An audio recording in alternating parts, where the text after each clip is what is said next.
في دكتور في الجامعه مشهور قوي كده انا بحبه، لو انتوا تعرفوه بليز قولوا لي. راجل شعره ابيض كده بيدرس في كليه الطب، كل بتوع كليه الطب عارفينه كده. راجل فقيه يعني جميل كده وبيتكلم كده زينا وتحسه مننا. قال لك يا بيه مصر فيها 100 مليون نسمه، 10 مليون عندهم سكر، هم مش اقل من 10 مليون باي ذا واي. تعرف كام دكتور سكر في مصر مشهورين بالاسم؟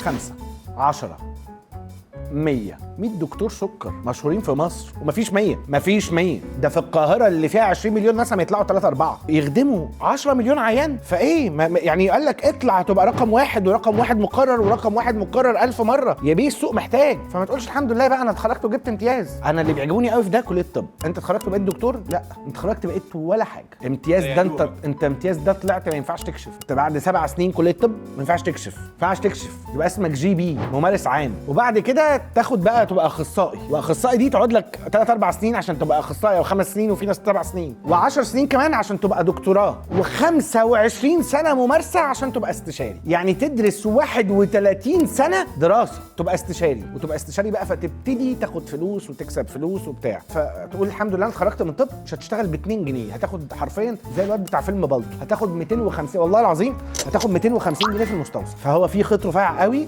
بين ان ابقى ممتن وان انا ابقى متواكل.